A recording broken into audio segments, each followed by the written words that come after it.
भारत के शहरों ने ना हमेशा से एक सपना दिखाया है, एक बेहतर भविष्य का वादा किया है। लेकिन आज ऐसा क्यों लग रहा है कि वो कंक्रीट के जंगल कहीं अंदर से दरक रहे हैं?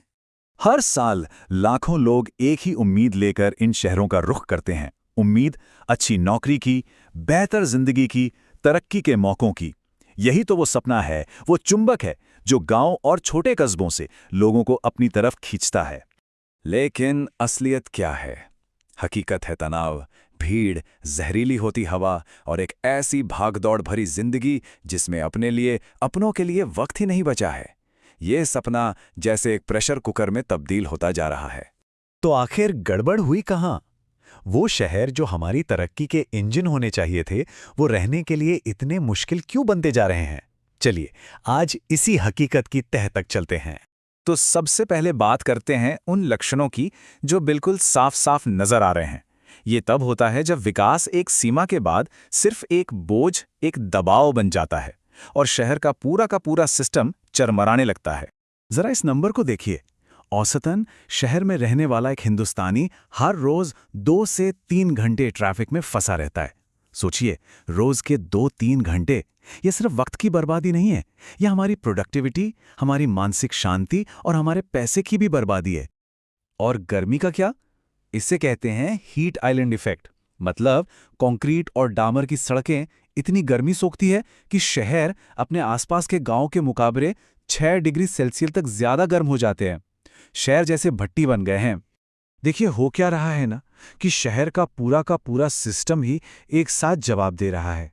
सड़कें जाम, पब्लिक ट्रांसपोर्ट पर क्षमता से ज्यादा बोझ, पीने के पानी के लिए टैंकरों पर निर्भरता, उबलते हुए सीवर और हर तरफ कचरे के पहाड़।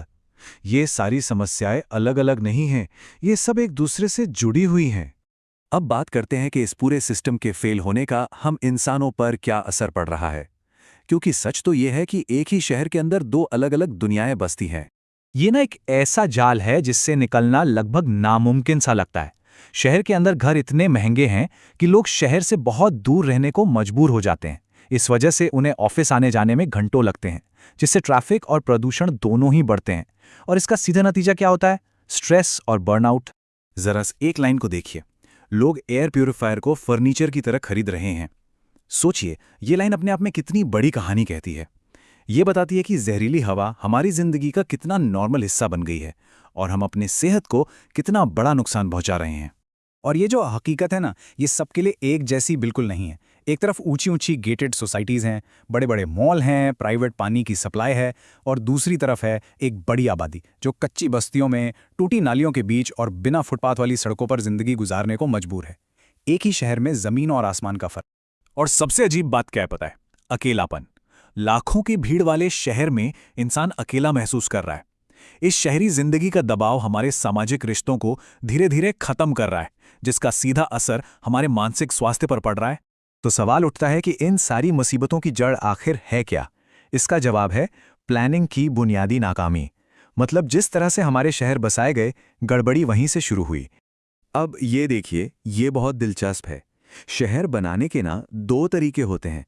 एक होता है सही तरीका, पहले प्लान बनाओ, फिर उसके हिसाब से शहर बनाओ और फिर आबादी को बढ़ने दो। लेकिन हमारे यहाँ असल में क्या हुआ?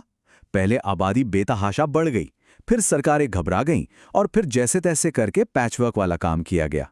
और जो मास्टर प्लान बनते भी हैं, वो फेल क्यों हो जाते हैं? क्योंकि जोनिंग के नियम कमजोर हैं। नेता बस अगला चुनाव देखते हैं, नियम कानून ठीक से लागू नहीं होते और जमीनों के इस्तेमाल में जमकर भ्रष्टाचार होता है। नतीजा, कागज पर बने प्लान कागज पर ही रह जाते हैं। और ये एक लाइन इस पूरी बहस को एक जगह समेट देती है। भारतीय शहर विकास की वजह से फेल नहीं हो रहे, वे अनियोजित यानी बिना प्लानिंग के विकास की वजह से फेल हो रहे हैं। समस्या ग्रोथ नहीं, बल्कि बिना सोचे समझे की गई ग्रोथ है। तो क्या सब कुछ खत्म हो गया है? क्या इन शहरों को ठीक किया ही नहीं जा सकता?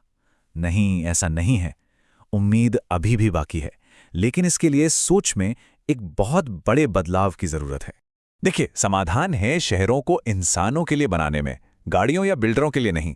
जब हम पब्लिक ट्रांसपोर्ट को पहली प्राथमिकता देंगे और ऐसे मोहल्ले बनाएंगे जहां पैदल चलना आसान हो, तो ट्रैफिक अपने आप कम हो जाएगा। जब शहर में ही सस्ते घर मिलेंगे तो लोगों को घंटों सफर नहीं करना पड़ेगा। और जब हम हरे भरे पार्कों और पेड़ों को बचाएंगे तो ये सिर्फ प्रदूषण ही कम नहीं करेगा, बल्कि हमारे मानसिक सुकून के लिए भी जरूरी है।